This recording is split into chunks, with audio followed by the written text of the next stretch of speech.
আপনারা গতকালকের একটা নিউজ হয়তো অনেকে দেখেছেন। কলকাতার আরজি কর হসপিটালের একজন ডাক্তার, একজন নারীর চিকিৎসক, তার প্রতি পাশবিক নির্যাতন করা হয়েছে এবং তাকে হত্যা করা হয়েছে ভারতে। এটার প্রতিবাদে ঢাকা ইউনিভার্সিটিতে একটা আয়োজন হয়েছে 16 আগস্ট রাতে, এবং সেই আয়োজনে বর্তমান অন্তর্বর্তীকালীন সরকারের একজন উপদেষ্টা, সমাজ কল্যাণ উপদেষ্টা, তিনি উপস্থিত হয়েছেন। এস মুর্শিদ ওনার নাম। তিনি সেখানে উপস্থিত হয়ে তাদেরকে বলেছেন যে তোমরা কিছু দাবি দাওয়া পেশ করো, কিছু দাবি দাওয়া দাও তোমরা, যে দাবি দাওয়াগুলো বাস্তবায়নের জন্য আমরা ঝাঁপায়ে পড়ব। তিনি প্রকাশ করছেন যে আমরা ঝাঁপায়ে পড়ব তোমাদের সেই দাবি দাওয়া বাস্তবায়ন, তোমরা সেগুলো দাও। দাবি দাওয়া তো রেডি ততক্ষণে, তিনি দিতে বলছেন এবং বলছেন যে ঝাঁপায়ে পড়ব আমরা। এবং তিনি আরও কিছু কথা সেখানে বলেছেন, আমি সেগুলোতে আর যাচ্ছি না। তার পুরো কথার খোলাসা হলো যে পুরা তার কাছে যে সরকারি শক্তি আছে, তার পুরো ডিপার্টমেন্ট ঝাঁপায় পড়বে সেগুলো বাস্তবায়ন করবার জন্য। শুধু তাদেরকে উৎসাহ দিচ্ছেন, তিনি অনুপ্রাণিত করছেন যে তোমরা সেগুলো দাও। তারা দিয়েছে। তারা কি দিয়েছে? 13টা দফা বা দাবি দিয়েছে। এই 13টা দফা দাবির ভিতরে আমি যদি একটু পড়ে শোনাবার চেষ্টা করি, একটা দাবি ছিল 3 নম্বরের, সেটা হলো ধর্ম, গোত্র এবং বর্ণের ঊর্ধ্বে গিয়ে প্রতিটি লিঙ্গের মানুষের সম্পত্তিতে সমান অধিকার দিতে হবে। এটা আমাদের প্রচলিত আইন বিরুদ্ধ যেমন, তেমনি এদেশের সংখ্যাগরিষ্ঠ মানুষ মুসলমানদের কোরআনে কারিমের সুস্পষ্ট বিধানের হুবহু বিপরীত। এর আগে বিভিন্ন সরকার যেটা চেষ্টা করেছে, করতে পারে নাই। এখন বৈষম্য দূর করবার নাম দিয়ে কলকাতায় হয়েছে কি, আর তারা দাবি করছে কি? কলকাতায় হয়েছে একজন নারী চিকিৎসক পাশবিক নির্যাতনের শিকার হয়েছেন, তাকে খুন করা হয়েছে। পৃথিবীতে মুসলমানরা নারীদের অধিকার নিয়ে যখন কথা বলেছে, তখন আজকালকার নারীবাদীদের জন্ম হয়নি। মুহাম্মদ সাল্লাল্লাহু আলাইহি সাল্লাম যখন নারী অধিকার নিয়ে কথা বলেছেন, তখন এই নারীবাদীদের 14 গোষ্ঠীর কারোর জন্ম হয় নাই। যেখানে মেয়ে হিসেবে জন্মগ্রহণ করলে জীবন্ত পুঁতে ফেলা হতো, যেখানে মেয়ে হিসেবে জন্মগ্রহণ করা অপরাধ ছিল, সেই সমাজে নারীকে শুধুমাত্র মুক্তই করেননি নবী সাল্লাল্লাহু আলাইহি সাল্লাম, শুধুমাত্র মৃত্যুর হাত থেকে রক্ষাই করেননি, নারীকে আকাশের উচ্চতায় তুলে দিয়ে গেছেন। কোনো বাবা মা যদি 2টি কন্যা সন্তানকে সঠিকভাবে যথাযথভাবে লালন পালন করে, তার জন্য জান্নাতের গ্যারান্টি দিয়েছেন। তার বিপরীতে 1 ডজন ছেলে সন্তান পালন করলেও এই সুসংবাদের কথা নবী সাল্লাল্লাহু আলাইহি সাল্লাম বলেন নাই। সেই মুসলমানদেরকে যদি নারীদের অধিকারের সবক শুনাতে আসা হয়, তো সেটা দুর্ভাগ্যজনক বিষয় ছাড়া কিছুই না। ভাইরা আমার, এখানে আপনারা দেখতে পাচ্ছেন হয়েছে একজন নারী চিকিৎসকের প্রতি জুলুম নির্যাতন, সেটার প্রতিবাদ হবে। কিভাবে তার জুলুম থেকে রক্ষা করা যায় সেটা বলা হবে। দাবি হচ্ছে কি দেখেন, প্রায় সবগুলো দাবি সম্পূর্ণ অপ্রাসঙ্গিক। তার মানে একটা সুনির্দিষ্ট এজেন্ডা বাস্তবায়ন করবার জন্য ইচ্ছাকৃতভাবে অপ্রাসঙ্গিকভাবে এই সমস্ত দাবিগুলো তারা তুলে আনছে। এর ভিতরে একটা হলো, দেখেন যেটা বললাম, ধর্ম, গোত্র, বর্ণের ঊর্ধ্বে উঠে, মানে কোরআনের বিধানকে সাইডে রেখে বাদ দিয়ে সকল লিঙ্গের মানুষের সম অধিকার। এখানে একটা যদি দেখেন, সকল লিঙ্গের মিনিংটা কি? সকল লিঙ্গ মানে কি? নারী পুরুষ? জি না। মূলত সমকামিতার কথা সরাসরি না বলে এই যে সকল লিঙ্গ, তারপরে যে আপনার জেন্ডার ডাইভার্সিটি, জেন্ডার বৈচিত্র্য, লিঙ্গ বৈচিত্র্য, এগুলো সবগুলোর মিনিং হলো যে এখানে তারা সমকামিতাকেও একটা লিঙ্গ হিসাবে, সমকামীদেরকে একটা লিঙ্গ হিসাবে, ট্রান্সজেন্ডারদেরকে একটা লিঙ্গ হিসাবে এখানে প্রবেশ করাচ্ছে, সরাসরি বলছে না। তো যাই হোক, এখানে কোরআন কারীমের আয়াতের বিধান থেকে আমাদেরকে, সারা দেশের মানুষকে সরে আসার জন্য আহ্বান করছেন। এই দেশে ছাত্ররা বৈষম্য বিরোধী, কোটা বিরোধী আন্দোলন করেছে কি কোরআন কারীমকে পরিবর্তন করবার জন্য? কোরআনের বিধানকে উল্টাবার জন্য মুসলমানরা রক্ত দিয়েছে? কিন্তু তারা তো সেই দাবি করছে। আমাদের ছাত্রদের, আমাদের মুসলমানদের রক্তকে তারা কিসের বিনিময়ে বিক্রি করছে দেখেন। দ্বিতীয় দাবি দেখেন, ইউনিফর্ম ফ্যামিলি কোড চালু এবং তার বাস্তবায়ন করতে হবে।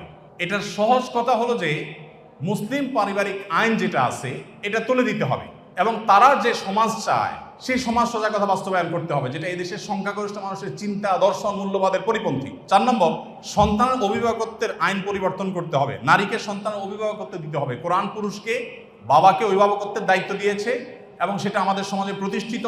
এটা আমাদের সমাজের সংস্কৃতি, এটা এদেশের মানুষের আবহমানকাল থেকে আসা সংস্কৃতি। এটাকে পরিবর্তন করে ফেলতে হবে। দেখুন, এগুলো এতটা অপ্রাসঙ্গিক এই সমাজে যে এগুলো নিয়ে এদেশের মানুষের কোনো কনসার্ন নাই, কিন্তু তাদের কনসার্ন আছে। এরপরে দেখেন 7 নম্বর হলো নারী, আদিবাসী, প্রতিবন্ধী এবং ভিন্ন লৈঙ্গিক পরিচয়ের মানুষকে, দেখেন নারী আসছে, আদিবাসী আসছে, প্রতিবন্ধী আসছে, এরপরে আবার নারীর পরে আবার ভিন্ন লৈঙ্গিক পরিচয়ের মানুষ বলতে কি বোঝানো হয়? পুরুষ এবং মহিলা ছাড়া ভিন্ন লিঙ্গ এর পরিচয় দেয় যারা, তারা কারা? ট্রান্সজেন্ডার। আরো সহজ করে বলতে গেলে সমকামী। কারণ একজন পুরুষ যখন নিজেকে নারী ঘোষণা করে তখন তিনি আরেকটা পুরুষের সাথে বিয়ে বসে, কারণ তিনি ঘোষণা করছেন নিজেকে নারী, এখন একটা পুরুষের সাথে বিয়ে বসেন। যখন একটা ছেলেকে বিয়ে করেন তিনি, তখন আগে থেকেই তো তিনি পুরুষ, এখন একটা ছেলেকে বিয়ে করলেন, তাহলে সমান সমান কি দাঁড়ালো? সমকামী। তো এই সমকামিতা এদেশে মানুষকে গিলানো সহজ হবে না, সেজন্য এই সমস্ত শব্দের মায়ের পেশ তারা দিচ্ছে। আপনি দেখেন প্রতিটা দফায় হয়েছে কলকাতায় কি আর তারা দাবি করছে কি। তো এই যে ব্যাপারটা দেখেন, এখানে তারা বলছে যে নারী, আদিবাসী, প্রতিবন্ধী এবং ভিন্ন লৈঙ্গিক পরিচয়ের মানুষদের প্রতিনিধিত্বের জন্য যৌক্তিক অনুপাতে কোটা বরাদ্দ দিতে হবে। যে কোটা বিলুপ্তির জন্য এত কিছু, সেই ছাত্রদের করা সরকারের উপদেষ্টা এখন কোটা চাচ্ছেন সমকামীদের জন্য। এই মানুষগুলো যারা শারীরিকভাবে সুস্থ সবল, তারা নিজের মেধায় তো লড়তে পারেন, কিন্তু এখানে নারীদের জন্য শুধু কোটা চাচ্ছেন তিনি তা না, তিনি ভিন্ন লৈঙ্গিক পরিচয় ধারণকারী মানুষদের অর্থাৎ সমকামীদের জন্য তিনি কোটা চাচ্ছেন। সমকামীদের শুধু বৈধতা দেওয়ার কথা বলছেন না, তাদের জন্য কোটা রাখার দাবি করা হচ্ছে। এরপরে আমরা দেখতে পাচ্ছি 8 নম্বর যে দাবি, সে দাবিতে লেখা আছে যে বলা হয়েছে যে 1860 সালের গর্ভপাতের আইন বাতিল করতে হবে, নারীকে গর্ভপাতের পরিপূর্ণ স্বাধীনতা দিতে হবে। মানে জেনা ব্যভিচার হবে, অসামাজিক কার্যকলাপ হবে, মনে চাইলে গর্ভপাত করবে, এই বিষয়গুলো ইজি করে ফেলতে হবে। সোজা কথা, গর্ভপাতের মাধ্যমে যে ভ্রূণ হত্যা করা হয়, এটা কি হত্যা না? হত্যা না। তো মানবতার ধ্বজাধারীরা দাবি করছেন কিসের? যে একটা মানব ভ্রূণ হত্যা করার অনুমতি দিতে হবে, স্বাধীনতা দিতে হবে। এ দাবি করছেন কারা? মানবতার সবক দেয় যারা আমাদেরকে সকাল বিকাল তারা। এরপর আপনি দেখেন কলকাতায় ঘটেছে কি, একজন নারী চিকিৎসকের উপরে জুলুম হয়েছে, আর তারা চাচ্ছে কি যে কোনো নারী যে কোনো জায়গায় গর্ভপাত করতে পারবে, পারমিশন চাচ্ছে। তার মানে যত রকমের অবৈধ সম্পর্ক আছে, জেনা ব্যভিচার আছে, এগুলো করে যাতে কারো টেনশন করতে না হয়, সে রাস্তা যাতে সুগম হয়, সেটা তারা চাচ্ছে। কলকাতা হয়েছে কি আর তারা দাবি করছে কি?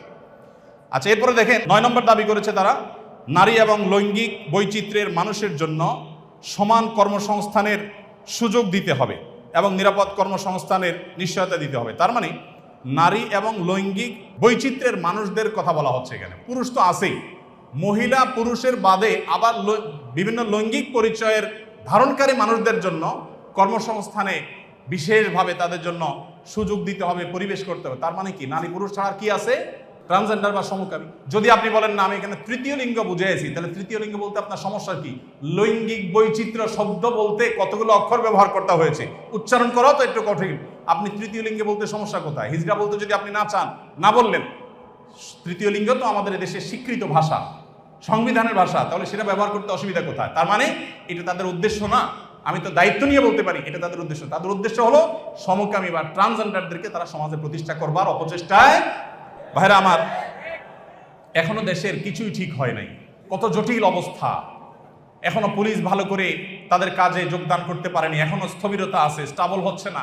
সবাই সর্বাত্মক সহায়তা করছে, আমরা সবাই সহায়তা করছি। এই শুরুতে এসেই দেখেন তারা একটা পর একটা দফা দিচ্ছে এবং সেখানে এদের দফার সাথে দফা দেওয়ার জন্য, দাবি দেওয়ার জন্য উপদেষ্টা মহোদয় তাদেরকে বলছেন এবং বলছেন ঝাঁপিয়ে পড়বেন তিনি এই দাবিগুলো বাস্তবায়ন করবার জন্য। এরপরে 10 নম্বর দাবি দেখেন, প্রতিটি ভিন্ন ভিন্ন লৈঙ্গিক পরিচয়ের মানুষের রাষ্ট্রীয় পরিচয়পত্রে তার লৈঙ্গিক পরিচয়ের স্বীকৃতি থাকতে হবে। তার মানে পুরুষ, মহিলা, ট্রান্সজেন্ডার বা সমকামী এটা থাকতে হবে। পুরুষ মহিলা তো আছেই, তাহলে প্রতিটি লৈঙ্গিক পরিচয় ধারণকারী মানে কি বোঝাচ্ছেন আপনি? আপনি বলেন যে পুরুষ, মহিলা, হিজড়া বা তৃতীয় লিঙ্গ, এটা তো হয়ে যায়, কিন্তু প্রত্যেকটা মানে কি? প্রত্যেকটা লিঙ্গ পরিচয় ধারণকারী মানুষের মিনিং হলো এটা। বিগত আমলে আমাদের স্কুলে, এমনকি আলিয়া মাদ্রাসার পাঠ্যপুস্তকে যে পাতায় পাতায়, লাইনে লাইনে, পৃষ্ঠায় পৃষ্ঠায় যে সমকামিতার কুশিক্ষা, এই অপসংস্কৃতি এবং বস্তা পচা সস্তা এই চিন্তাধারা এবং বিকৃত ব্যবস্থাপনাকে যারা এই সমাজে পুশ করার চেষ্টা করছে, আমাদের সমাজে এর বাইরে হাজারটা বিষয় আছে, সেগুলো নিয়ে তাদের কোনো মাথা ব্যথা নেই। আবার সেই একই জিনিসের পদধ্বনি আমরা এখনই শুনতে পাচ্ছি। 11 নম্বর দাবি ছিল তাদের, সব ধরনের লৈঙ্গিক বৈষম্যকারী আইন বাতিল করতে হবে। সব ধরনের লৈঙ্গিক বৈষম্যকারী আইন বাতিল করতে হবে। ওই যে মেয়েদের, ছেলেদের মিরাসের যে আইন আছে সেটা বাতিল করতে হবে। তারপরে যায়া আপনার সমকামীদের বিরুদ্ধে আমাদের দেশে আইন রয়েছে, আপনারা জানেন। সমকামীদের লিপ্ত হলে 2 বছর কারাদণ্ডের কথা বলা আছে, সেগুলো বাতিল করতে হবে। এই যে দাবিগুলো আছে, আপনারা এবার মিলান যে কলকাতাতে একজন নারী চিকিৎসক তিনি জুলুমের শিকার হয়েছেন, তার সেই জুলুমের বিরুদ্ধে সর্বকণ্ঠে আমরা শতকণ্ঠে প্রতিবাদ জানাবো। কিন্তু এখানে প্রতিবাদ জানাতে গিয়ে দাবি যেগুলো তোলা হচ্ছে সবগুলো হলো সমকামী এবং ট্রান্সজেন্ডারদের জন্য দাবি। এই যে ষড়যন্ত্র, এটা আমাদের দেশে নতুন না। যারাই যখন আসে বিদেশিদের টাকা পয়সা ফান্ড পেয়ে তারা সেগুলোকে এই দেশে পুশ করার অপচেষ্টায় লিপ্ত থাকে।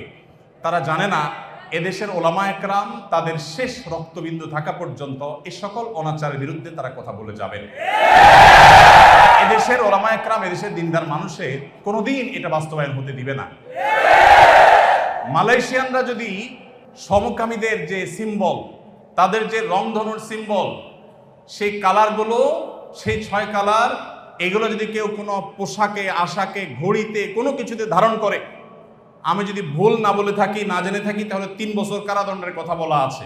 তো মালয়েশিয়ান গভর্নমেন্ট যদি এটার বিরুদ্ধে এত শক্ত অবস্থানে থাকার পরেও তারা উন্নতির চরম শিখরে পৌঁছে যায়, আমরা তাদের কাছে চাকর হওয়ার জন্য লালায়িত থাকি, তাহলে এরা আমাদেরকে কোথায় নিয়ে যেতে চায়?